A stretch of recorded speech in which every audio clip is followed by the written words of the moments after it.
ఇక మీనరాశి వారి యొక్క ఫలితాలు. అయితే ఈ వారంలో మీ గోచార గ్రహగతులు చూసుకున్నట్లయితే కనుక పెద్ద విశేషంగా అనుకూలంగా కనపడటం లేదు. ఇబ్బందులు ఎక్కువ ఉన్నాయి. కాబట్టి ఈ వారం అంతా కూడా ఎక్కువ జాగ్రత్తలు తీసుకోవాలి. ముఖ్యంగా ప్రయాణాలు చేసేటప్పుడు ఎక్కువ జాగ్రత్త. ఎందుకంటే ఆకస్మిక ప్రయాణాలలో ప్రమాదాలు కనపడుతూ ఉన్నాయి. వాహన ప్రమాదాలు కానీ యాక్సిడెంట్లు కానీ ఎక్కువ అవకాశాలు కనపడుతున్నాయి. కాబట్టి ఎక్కువ స్పీడ్గా నడపకండి, లేదా సీట్ బెల్ట్ హెల్మెట్లు పెట్టుకోండి. ప్రయాణాలు చేసేటప్పుడు జాగ్రత్తలు తీసుకోండి. ఆచితూచి వ్యవహరించండి. ఫోన్లు చూసుకుంటూ ఫోన్లు మాట్లాడుతూ మాత్రం ప్రయాణాలు చేయకండి, జాగ్రత్త. ఇక వివాహాది సంబంధాల విషయాల్లో కూడా కుదిరిపోతాయి, ఇంకా అయిపోతుంది అనుకున్నటువంటివి మళ్ళీ వెనక్కి వెళ్ళిపోవడం లాంటివి కనపడుతున్నాయి. కాబట్టి తొత్తు జాగ్రత్త. అలాగే మీ పిల్లలు మీ మాట వెనకపోవడము, లేదా చెప్పిన మాట వెనకపోవడము, లేకపోతే వాళ్ళు ఏదో సొంత నిర్ణయాలు తీసుకోవడము, మూర్ఖత్వంగా వ్యవహరించడము, ఇలాంటి వాటి వల్ల కూడా మీకు పిల్లల యందు కొంచెం చికాకులు కనపడుతున్నాయి. కొంచెం మనశ్శాంతి లేకపోవడం, వాళ్ళు ఏమవుతారా, వాళ్ళ జీవితం ఏమిటి అనేటటువంటి ఆలోచనలతోటి సతమతమయ్యే పరిస్థితి కనపడుతోంది, జాగ్రత్త. ఇక అనవసరమైన గొడవలకు కానీ, లేదా అనవసరమైన తగాదాలకు కానీ, మధ్యవర్తిత్వాలు చేయడం కానీ, మీడియేటింగ్ చేయడం కానీ, ఇలాంటివి మీకు ఈ వారం పనికిరాదు. ఎందుకంటే మీరు మంచి కోసం వెళ్ళినా, అవతల వాళ్ళకి మంచి చేద్దామని వెళ్ళినా మీరే ఇరుక్కుపోతారు, లేకపోతే సమస్యలు ఇరుక్కుంటారు. అలాగే కావలసిన వాళ్ళు దూరం అవుతుంటారు, జాగ్రత్త. ప్రేమికుల మధ్య కూడా అనవసరమైన గొడవలు, దూరాలు జరిగే పరిస్థితులు కనపడుతున్నాయి. కాబట్టి జాగ్రత్తగా మాట్లాడుకోండి, జాగ్రత్తగా వ్యవహరించండి.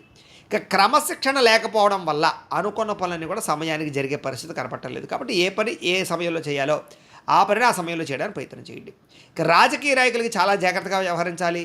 పదవిలు కోల్పోయే పరిస్థితులు ఉన్నాయి, జాగ్రత్త. సినిమా, టీవీ, మీడియా రంగాల వారు కూడా అసహనానికి గురయ్యే అవకాశాలు మీకు రావాల్సిన వేరే వాళ్ళకి వెళ్ళిపోవడం లాంటి జరిగే అవకాశాలు ఉన్నాయి. లేదా మీరు శ్రమకు తగ్గ ఫలితం లేకపోవడం కనపడుతోంది. భార్యాభర్తల మధ్య అనుమానపు ఆలోచనలు పెరిగిపోయే అవకాశాలు ఉన్నాయి. కొంచెం కూర్చుని మాట్లాడుకునే ప్రయత్నం చేయండి. కుటుంబ సభ్యుల యొక్క సహాయ సహకారాలు మాత్రం మీకు బ్రహ్మాండంగా లభిస్తాయి. ఉద్యోగస్తులకి స్థాన మార్పులు, స్థానచలనాలు కనపడుతున్నాయి. అయితే మీ గురించి కొంచెం చెడుగా ప్రచారం చేసేటటువంటి వ్యక్తులు, మీకు హాని కలిగించే వ్యక్తులు, నమ్మక ద్రోహులు ఉంటారు. వాళ్ళతో జాగ్రత్తగా ఉండాలి. మిత్రులతో వివాదాలు కనపడుతున్నాయి, జాగ్రత్తగా ఉండాలి. క్రయ విక్రయాలు జరిపేటప్పుడు తప్పుడు పెట్టుబడులు పెట్టే అవకాశాలు ఉన్నాయి. కాబట్టి భూములు, యంత్ర పరికరాలు, గృహాలు కొనుగోలు చేసే సమయంలో, వాహనాలు కొనుగోలు చేసే సమయంలో ఎక్కువ జాగ్రత్తలు తీసుకోవాలి. ఇక వచ్చిన ఆదాయం కన్నా ఖర్చు అధికంగా కనపడుతోంది. కాబట్టి ఖర్చుల విషయంలో జాగ్రత్త. ఆరోగ్యపరమైన సమస్యలు కనపడుతున్నాయి. కాబట్టి దీర్ఘకాలిక రోగాలను వారు తత్వ జాగ్రత్తలు తీసుకోండి. ప్రతి ఒక్కరూ వ్యాయామం చేయండి, మితాహారం తినండి, చక్కగా వ్యవహరించండి. ఇక పెట్టుబడులు పెట్టేటప్పుడు కూడా ఎవరిని పడితే వాళ్ళని నమ్మకండి. కుటుంబపరమైనటువంటి ఖర్చులు విపరీతంగా పెరిగిపోతున్నాయి. కాబట్టి కుటుంబ సభ్యులకి సంబంధించినటువంటి ఖర్చులు జాగ్రత్త. కొత్తగా అప్పులు చేయవలసిన రావడం, లేదా గతంలో చేసిన రుణాలకి వల్ల మనశ్శాంతి లేకపోవడం, ఇబ్బందులు కనపడుతున్నాయి. నిరుద్యోగులకి అతి కష్టం మీద ఉద్యోగ అవకాశాలు కనపడుతున్నాయి, జాగ్రత్త. ప్రభుత్వ ఉద్యోగులందరూ కూడా పని ఒత్తిడి అధికమయ్యే పరిస్థితి కనపడుతుంది. ప్రైవేటు ఉద్యోగస్తులకు కూడా సరైనటువంటి ఎదుగుదల లేకపోవడము, కెరీర్ గ్రోత్ లేకపోవడము, మెంటల్ స్ట్రెస్ పెరిగిపోవడము, శ్రమకు తగ్గ ఫలితం లేకపోవడము, మీరు అనుకున్నది ఒకటి జరిగే పరిస్థితి కనపడుతుంది. ఇక శారీరక వ్యామోహాలు, ప్రేమ వ్యామోహాలు, అలాగే వివాహేతర సంబంధాల యొక్క ప్రభావం బాగా కనపడుతుంది. కాబట్టి అలాంటి వారు తత్వ జాగ్రత్తలు తీసుకోండి. వ్యసన పరులకి ప్రమాదాలు కనపడతాయి, జాగ్రత్త. మద్యపాన, ధూమపాన వ్యసనాలు తగ్గించేసుకోవాలి. ఇక చిన్న అనారోగ్య సమస్యల వల్ల ఎప్పుడు ఏదో రకంగా హాస్పిటల్కి వెళ్ళే పరిస్థితులు కనపడుతున్నాయి. టెస్టింగ్లు, స్కానింగ్లు చేయించుకునే పరిస్థితులు కనపడుతున్నాయి. ఎన్ఆర్ఐలు అంటే ఇతర దేశాల్లో ఉండే భారతీయులందరికీ కూడా ఆర్థిక ఇబ్బందులు, విపరీతమైనటువంటి మెంటల్ టెన్షన్లు, ఉద్యోగ సమస్యలు కనపడుతున్నాయి.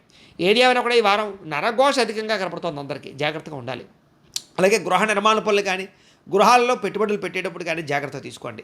బ్యాంకు లావాదేవీలన్నీ కూడా కొంచెం ఆలస్యంగానే సాగుతాయని చెప్పొచ్చు. ఇంకా ప్రయాణాల్లో తొందరపాటు ప్రయాణాల వల్ల, అనవసరమైన ప్రయాణాల వల్ల ధన నష్టము, ఇబ్బందులు కనపడుతున్నాయి. నూతన వ్యక్తులతో లావాదేవీలు జరిపినా, కొత్త వ్యక్తులకు డబ్బులు అప్పు ఇచ్చినా, అరువులు ఇచ్చినా, చేబుదులు ఇచ్చినా కూడా మీరు నష్టపోయే అవకాశాలు కనపడుతున్నాయి. కాబట్టి ఎవరు పడితే వాళ్ళకి డబ్బులు ఇవ్వడానికి ప్రయత్నం చేయకండి. ఇక నమ్మక ద్రోహులు పెరిగిపోతుంటారు, జాగ్రత్త. అలాగే ప్రేమ వ్యవహారాలు అనుకూలించేలా కనపడలేదు, బ్రేకప్స్ కనపడుతున్నాయి, జాగ్రత్తగా ఉండాలి. ఇక విద్యార్థులకి మీరు చదివే చదువు పట్ల ఇంట్రెస్ట్ లేకపోవడం, సరైన ఆశయం అంటే గోల్స్ లేకపోవడం వల్ల కాన్సన్ట్రేషన్ తగ్గుతుంది. కాబట్టి శ్రద్ధ పెట్టాలి. ఉద్యోగస్తులు కూడా మీ మీద అందరూ కూడా ఈర్ష్యాద్వేషంతో వ్యవహరిస్తుంటారు, జాగ్రత్త. ఉద్యోగ కార్యాలయాల్లో పని ఒత్తిడి అధికమవుతుంది. స్త్రీలకి భర్తతో విభేదాలు, ఇంట్లో సమస్యలు కనపడుతున్నాయి. వ్యాపారస్తులందరూ కూడా వ్యాపారపరంగా ఆదాయాన్ని దృష్టిలో పెట్టుకుని పెట్టుబడి పెట్టాలి తప్ప, లేకపోతే అక్కడ ఇబ్బందులు పడతారు. వ్యాపారపరంగా అంతంత మాత్రమే వ్యాపార లాభాలే కనపడుతున్నాయి. కాబట్టి తత్వ జాగ్రత్తలు తీసుకోవాలి. ఏది ఏమైనా కూడా ఒక్కసారి మీ పర్సనల్ జాతకం కూడా ఎలా ఉందో ఒక్కసారి చూపించుకుని, ఏదైనా దోషాలుంటే వాటికి పరిహారాలు చేయించుకుని ముందడు వేసినట్లయితే మీకు రాబోయే రోజులు ఇంకా శుభప్రదంగా ఉంటాయి అని తెలియజేస్తూ